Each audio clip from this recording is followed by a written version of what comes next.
everybody. All right, so today I'm going to talk about how I am cutting my fabrics for Tumbling Cosmos.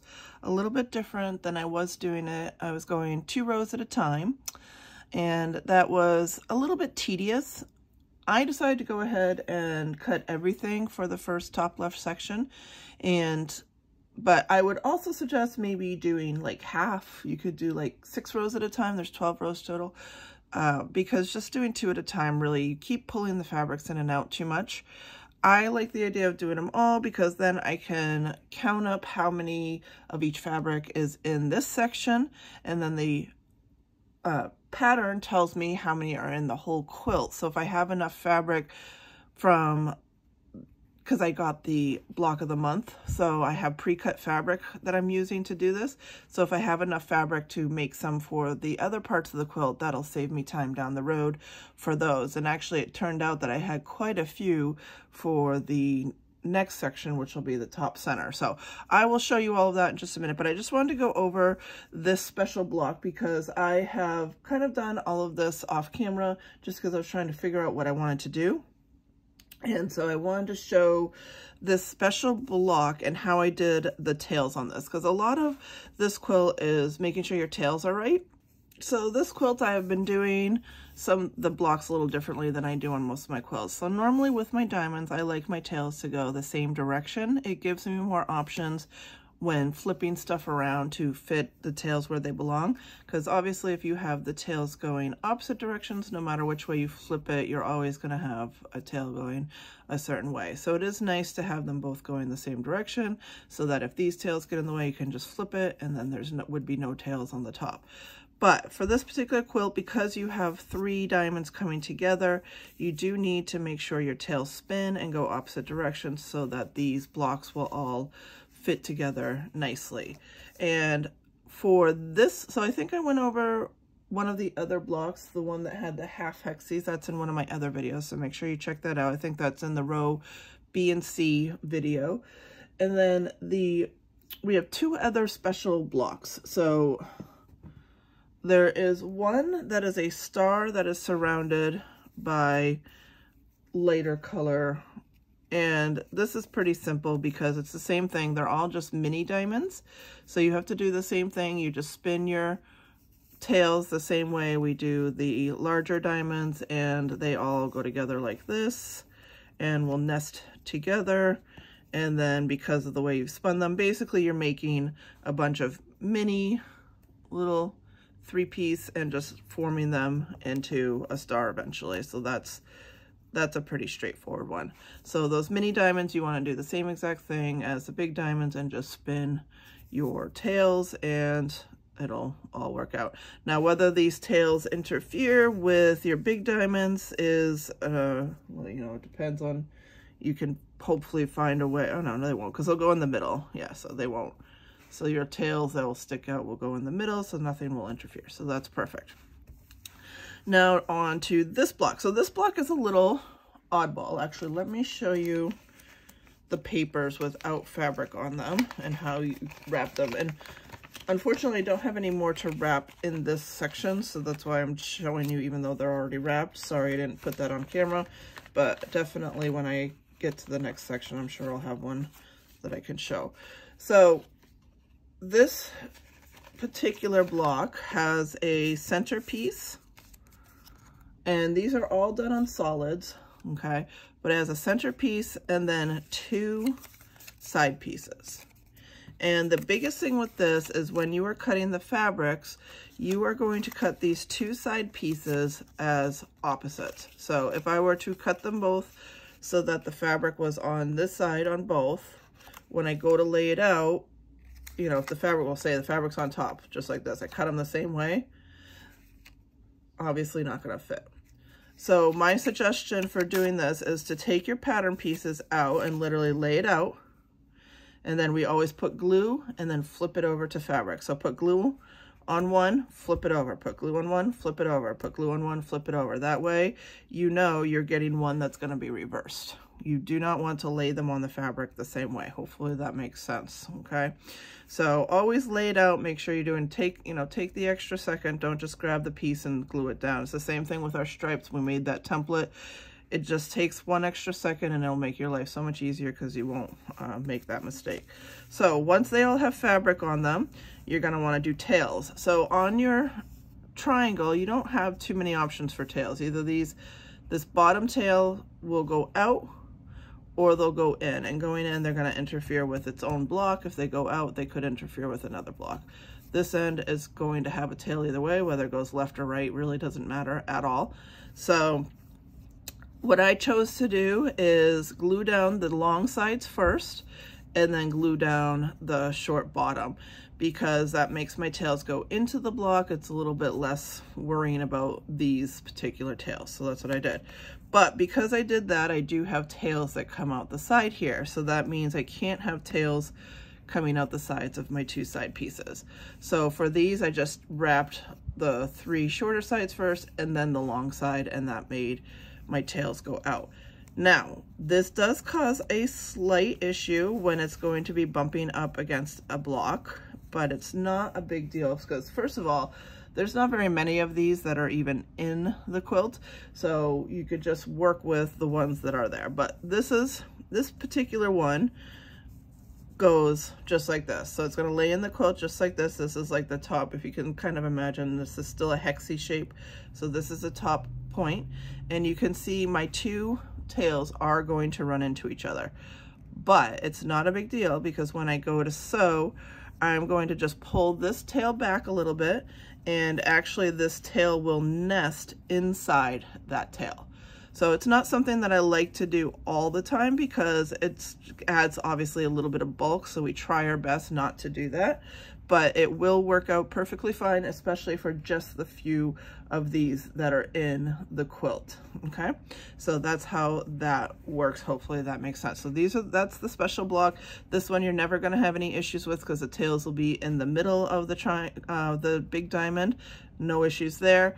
And then our half hexies, I showed how you do those so that the tails don't interfere with anything either. So those are the 3 specialty blocks. Now, on to how I have been cutting my fabric. So I was going row by row and just cutting out what I needed, but I felt like that was taking a little bit more time than necessary. Once I have a piece of fabric out, it's just a little easier if I cut it all at once. So I'm not going to show you the whole pattern or anything, but I want to show you how I've been marking things. Absolutely buy this pattern. Do not try to do this quilt on your own. I am telling you, it is impossible. It's $80 that is worth spending. It was put together by Tula Pink and Paper Pieces, and they are amazing. Tula is an amazing designer. She created all these fabrics, and she put her heart and soul for 5 years into this quilt. It is stunning, guys, okay? So don't try to do this on your own. Buy the pattern. You know, it's pretty much impossible really to do it on your own. I mean, you can make a tumbling block quilt if you want. Obviously that pattern's been around since the dawn of time, but I'm telling you, this quilt is amazing as is, and you definitely want to, you know, give credit where credit is due. So I'm just going to show just a very small portion just so you can see how I'm marking this. So basically what I am doing is I'm going through block by block on this quilt. So we'll just show like this top corner here. And so if I need this pom-pom petunia, I'm going to pull that out and I'm going to wrap that piece, and then I put a little mark, my own marking here on that piece, showing that I have wrapped it and it's all done. Now what I'm doing is I'm working on the top left section, okay? And what I'm doing is going through and counting how many, so for that one, pom-pom petunias I need in this section. So if I need 5 in this section, then I will cut out at least 5 and make sure I have those for the section, because the fabric that I have is for this particular section. Then within the quilt, and I'm not necessarily going to show this because it doesn't really matter, there is a section that tells you exactly how many pom-pom, you know, for each fabric, I should say, you need for the entire quilt. So that pom-pom petunia in particular, I need 10 of. So I need to cut 10 of those total for the quilt. Now within my section, I only needed 1, 2, 3, 4, 5, 6, 7. So that means I needed 3 more than what was in my section. So I went ahead and I cut out the 10 if I can on my fabric. Sometimes I could, sometimes I couldn't, because I get some smaller pieces. Like this is only a 11-inch piece, so it may not cover the whole quilt. It's not intended to, it's intended to just cover the section. So I cut out whatever I can for other sections, cover them in fabric, and then I go to the part in the pattern. So I might go next to, this is going to be top center section, so that's not the section I'm working on, but I can see B8 and B9 need pom-pom petunia. So I wrap those in fabric, put my dots, and then I have, excuse me, sorry guys, a bag for each section. So this says top right, and I showed in another video these bags that I use, how I organize all my quilts. So this is top center, and that's going to be month 3 and 4. And so I already have all these pieces cut out for my top center. Now I will get more fabric for this section, but then I don't have to cut into it, or I can use it for other parts of the quilt if I wasn't able to have enough. But everything is already done, and it's actually a little bit quicker because, like for instance, this amethyst color, I got plenty of this to do the entire quilt for this month. So that means when I get the section in for the next piece, these are already done. These are already cut. I just have to cut out the few extras that I need and keep moving. So I hope that makes sense. I know that's a little wordy. It's hard to do a show and tell on that, but I am going to go through and baste some more. I'll do some fast, you know, we like to watch the basting, so I'll do some fast video on that and be basting a little bit more. But that's kind of what I've been doing. So I've literally just been going down the list, picking the next fabric, seeing how many I need this month, making sure that's covered because that's what this fabric was meant for. Once that's covered, seeing if it's how many I need for the rest of the quilt and how many I can get out of the pieces that I have.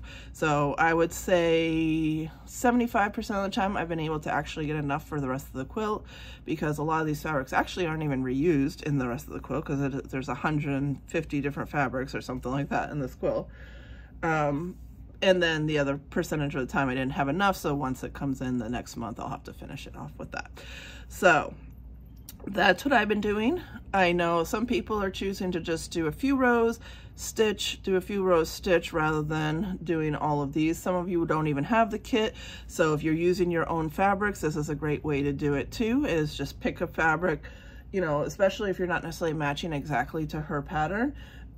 Write down what fabric you're using in places. So if you're not using pom-pom petunia, instead you're using, you know, wild horse gray, then write down next to pom-pom petunia wild horse gray, cut out 10, put it in a baggie with what you need, and that'll keep everything nice and organized for you.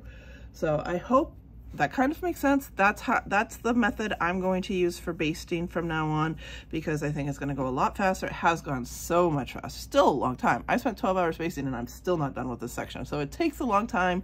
Don't be disillusioned that this is going to be a quick quilt by any means. But once they're all basted, the stitching actually will probably go even faster than the basting does, because it's all about color placement and being really careful that you get everything right when you're doing the basting. So that's the reason. Okay, so I've been a little long-winded, but I just wanted to explain all that. So we went over the special blocks. We went over how I'm now basting. I'm going to do a little bit of that in fast camera mode and get this posted up for you guys to take a look at, and we'll go from there.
So this was the next fabric on my list, Wildflower Tiger Lily.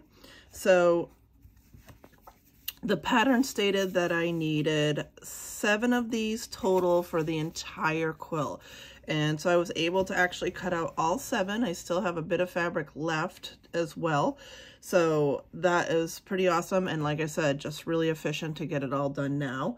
So I only need 5 for this section, and then I gotta flip through the pattern and find where the other 2 are gonna go, and then I'm going to label them and put them in my bag. So I'll show you how I'm labeling everything now as well. So first up is going to be, so G6, and it's the right size. So G6R, so that tells me it's on G6 and it's gonna be on the right side. And then what I'm doing over here off camera is I'm putting my little dot on the G6R that says Wildflower Tiger Lily, so that I know that I basted that and it is ready to be stitched basically. So H4R is the next one. Okay, so those 2 are good, so I'm going to mark those off. And then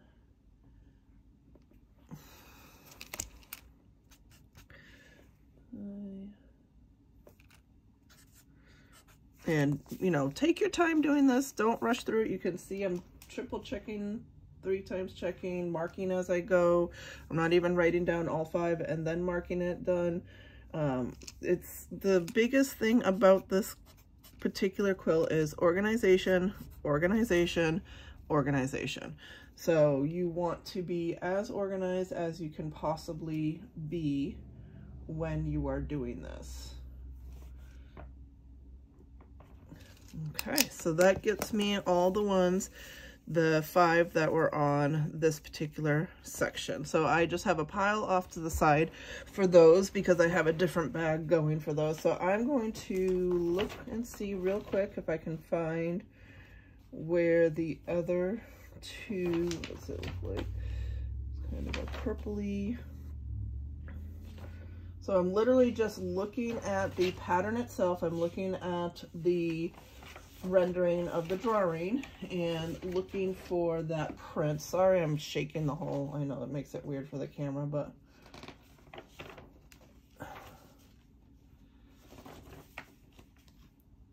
okay, so I don't see it here.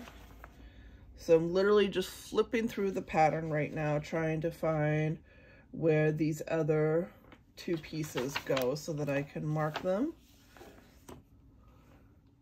Oh, there's one. Okay, I found one. And then, oh, let's do the one I found. So I found one.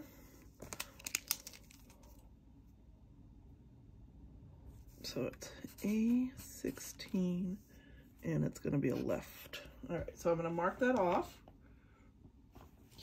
on the pattern with my little dot so that when I get to this, which is the top right section, when I get to that eventually, so that'll be month 5 to 6 for me, I know that I already have that cut out.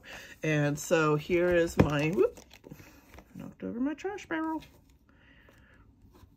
Oh, deal with that later. Okay, so this is my top right section. You can see I already have quite a few pieces in there. They're all marked off on the pattern, so I'll drop that one in. And now I am ready to go for that. So I just need to find the last spot that this is. I'm assuming it's gonna be here somewhere. Oh, there it is. Okay, so I found the last one. So it's A11, and that's gonna be right. Yep. Okay, so A11 right, gonna do my dot, and then this is my top center section. So I actually got quite a few in the top center because the flow of the fabrics goes across these 2 sections, so it has a lot of similar fabrics in it. So you can see there's quite a lot that I was able to get. So when I get this one in, I'll already have quite a bit done. So I throw that in there. These are going to get set aside. And then the last piece I do is on the pattern, like I said, there is 2 pages that show literally every single fabric that's in this quilt and how many pieces you need throughout the quilt for this. So that's where I knew that I needed 7 pieces for this particular fabric that I'm working on. And so I'm going to go in and do a dot on this fabric, so when it comes up in the next section, so it'll come up in the next section, the top center, and then I think we said it was in the top right. So when I get that in and I see that I need tiger lily, I can go to that total piece and see if I've already, so the dot means I cut it for the whole entire quilt. That's what it means. If I don't have a dot there, then I was able to maybe get some, but I wasn't able to cut the entire quilt, so I have to go searching to see what I missed and where I need to fill in. So if it has a dot on the actual fabric page, done. We're done for the quilt. If it doesn't, then I got to go searching and see what needs to be done. So that's kind of the method that I've been using. I just wanted to get one done and show you how that works. And so I'm just going to keep going, doing this, just go through the rest. I have probably rows pretty much through row H all done at this point. You can see all of my diamonds all stacked up here. Got a nice big old stack of diamonds, and I have them all sorted. So the way I've been putting them is right, left, top all together, so they're just stacked up like that. And once I get to whatever rows I want to work on, I'll pull them. And so I'm going to stitch these in rows of 2. So when I'm using my project bag, it's going to be rows of 2. I think I have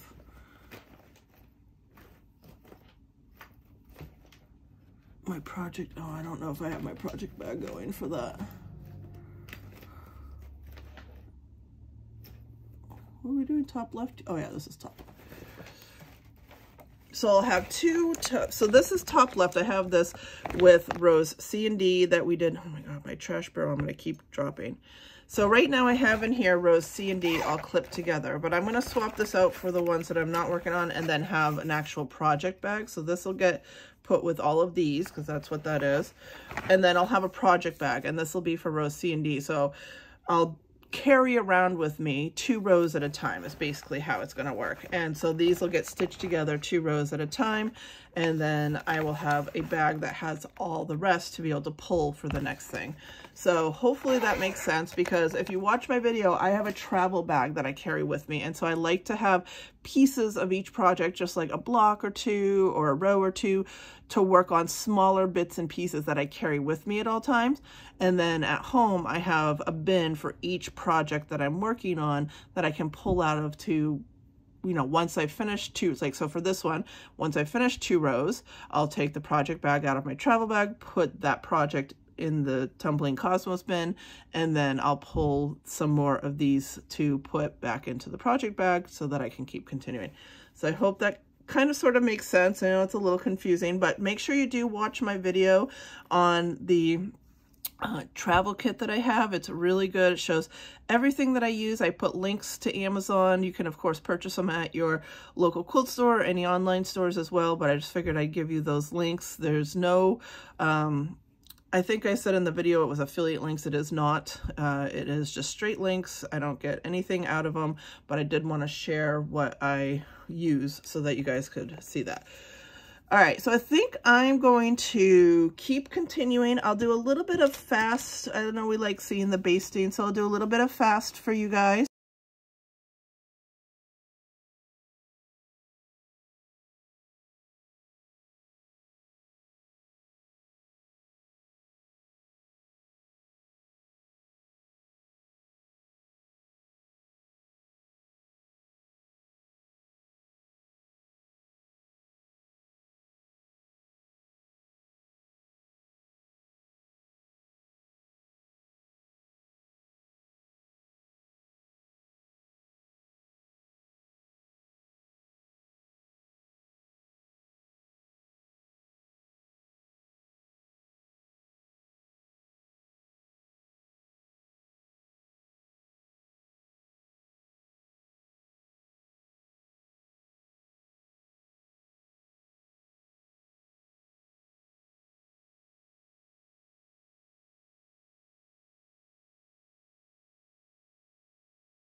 As always, if you have any questions, please feel free to comment below. Make sure you do subscribe to my YouTube channel, as I do post sporadically. This quilt's gone a little bit differently than I thought, so it's kind of be all over the place with the videos, but I'll keep sharing tips and tricks and my progress and everything as well for this quilt, so hopefully you'll tune in and check that out. Definitely ask questions. I am actually compiling a list of questions that have been asked in my comments to do one video to show you guys, so make sure, no question is a stupid question. The only stupid questions are the ones that aren't asked, so make sure you do ask, because other people may have the same question, and I am always happy to help. So thank you, everybody. Thank you for supporting my videos and chatting with me, and we'll see you on the next one. Thanks, everyone.